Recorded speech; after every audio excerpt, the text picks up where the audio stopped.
কে বলেছে আমাদের নেত্রী পালাই গিয়েছে? কেন সে বলতে পারলো না যাবো না আমি এ দেশ থেকে? ঠিক আছে, রাজাকাররাই দেশ চালাক। তোমার নেত্রী কি উন্নয়ন করেছে? Metro rail, Bangabandhu tunnel, Padma সেতু, এগুলো কি সব আসমান থেকে এসে? ভাই আসেন আসেন আসেন ভাই, বসেন। রুবায়েত, দুটো বিড়ি দে। ভাই এই বিড়ি মিড়ি বেচা বাদ দিয়ে দিয়েছি। কে দোকানে বিড়ি বেচা বাদ দিয়ে কি এখন আগরবাতি বিক্রি করছিস? আরে ভাই বিষয়টা তা না, বিড়ি বিক্রি করা স্পষ্ট হারাম, বুঝছেন? ও বাবা, দেশ যদি নিহতি পেললো না আর সেই হুজুরে গেছো। এই তোর সাথে তো কথা বলে আমার মুড এখন নেই, তাড়াতাড়ি 2 কাপ চা দে। দিচ্ছি। ভাই এই নেন চা। বসেরটাই চিনি দিয়েছেন তো ঠিকঠাক? এই নেন বস, বস আপনিও নেন। ঠিক আছে ভাই। ওই দেখেন, রাজাকারের বাচ্চারা চা খাচ্ছে। পোশাক আশাক দেখে মনে হচ্ছে কোন জায়গাতে ভিক্ষে করে এসলো। এসব রাজাকারের বাচ্চাদের জন্যই তো দেশটা আধুনিক হচ্ছে না। এরা যদি পাকিস্তানে চলে যেত তাহলে আমরা বেঁচে যেতাম। চলেন তো ভাই এখান থেকে। এই একটা চা দিও তো। এই খবর শুনলাম ঢাকা বিশ্ববিদ্যালয়ের সমন্বয়কদের ভিতরে নাকি একজন ছাত্র শিবিরের সভাপতি ছিল। আরে ভাই ওইটাই তো, এই রাজাকারে তো ষড়যন্ত্র করে আমার নেত্রীকে দেশ থেকে তাড়িয়ে দিয়েছে। ওরা এখন দেশের মধ্যে মারামারি হানাহানি সৃষ্টি করবে, আর দেশের তো অর্থ সম্পদ আছে সব লুটপাট করে পাকিস্তানে পাঠাবে। বোঝেন না এগুলো? আমার নেত্রী তিলে তিলে গড়া সোনার দেশটা আবার এই রাজাকারদের হাতে চলে যাবে।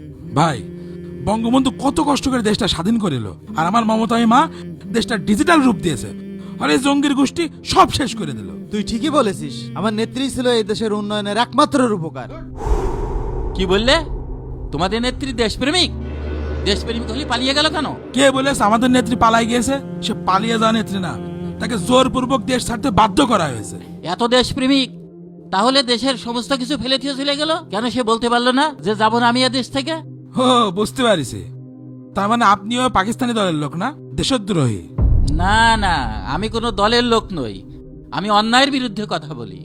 তোমরা যাদের দেশদ্রোহী বলছো তারাই তো দেশপ্রেমিক দেখছি, কারণ তারা কেউ পালিয়ে যায়নি, তারা সব এ দেশেই আছে।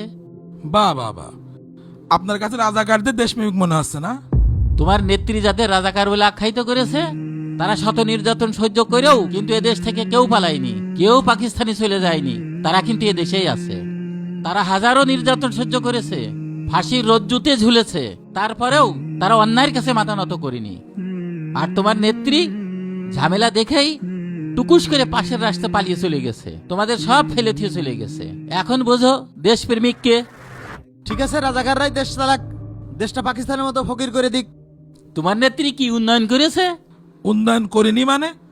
সারা দেশে এত সুন্দর রাস্তাঘাট, এত সুন্দর flyover, metro rail, Bangabandhu tunnel, Padma সেতু, এগুলো কি সব আসমান থেকে এসে নাকি? সব আমার নেত্রী করেছে। আমাদের পাগল বুঝাও তাই না? উন্নয়নের কথা বলে 1 টাকার কাজ 10 টাকায় করে কোটি কোটি ডলার পাচার করে দেশের 12টা বাজিয়ে দিয়ে দ্রব্য মূল্যের দাম 4 গুণ বাড়িয়ে দিয়ে বেকায়দা দেখে টুকুস করে দাদার কাছে যেয়ে উঠেছো তাই না? মুরব্বী মুরব্বী, এসব গুজবে কান দিয়ে নেত্রীর বিরুদ্ধে কোনো ফাও কথা বলা যাবে না। রাজাকার রাজাকার বলে তোমার নেত্রী তো গুজব ছড়িয়েছে। ক্ষমতা টিকে রাখার জন্য নিরপরাধ মানুষদেরকে তোমরা হত্যা করেছো কোনো প্রমাণ ছাড়াই। 8 সাল, 13 সাল, 24 সালে গণহত্যা চালিয়েছো, এমনকি শেষ পর্যন্ত ভোটের অধিকার পর্যন্ত কেড়ে নিয়েছো। আর কি করবা? মুরব্বী, আমি আপনার একটা কথা বলি, আপনি এতক্ষণ যে কথাগুলো বললেন না, এর একটা কাজও আমাদের নেত্রী করেনি। এইগুলো সব হচ্ছে বিরোধী দলের চক্রান্ত।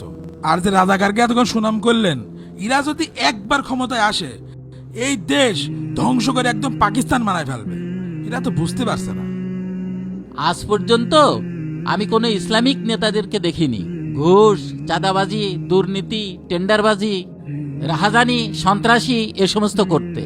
যা করে সব শুনি অন্য দলের লোকেই তো করে, ইসলামিক লোকেরা তো কেউ করে না রে বাবা এই সমস্ত। তাহলে কেন তাদের বিরুদ্ধে তোমরা এ ধরনের অপবাদ দাও?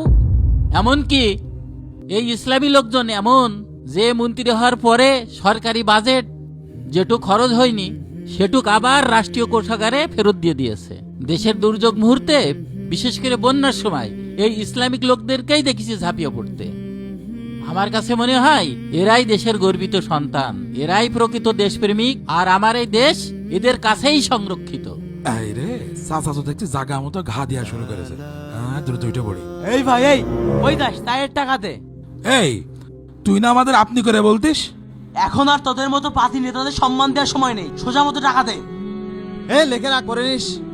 কোনো বাকি হবে না, ক্ষমতার জোর দেখায় বহুত আমার দোকান থেকে লুটে পুটে খাইছিস, এবার সোজা মতো টাকা দে। এই শালা তুই কয় টাকা পাইছিস আমাদের কাছে? তো টাকার গোষ্ঠী আজকে শালা তুই আমাকে সাথে তর্ক করিস? আরে ভাই সব মানি ব্যাগ তো নিয়ে আসেনি ভাই। বলছিলাম যে বিকেলে এসে টাকাটা দিয়ে যাবানে। পকেটে টাকা থাকে না আর এত দামি দামি পাঞ্জাবি পরে ঘুরে আসি কন্তে, হ্যাঁ? ক্ষমতা তো চলে গেছে, এই জন্য এদিক ওদিক দিয়ে টাকা মারতে পারিস না, তাই না? এই শোন, এদিক আয়। কালকে এর মধ্যে টাকা দিয়ে দিবি, যদি টাকা দিতে না পারিস তাহলে তোর পাঞ্জাবি খুলে নেবো। ভাই আসেন।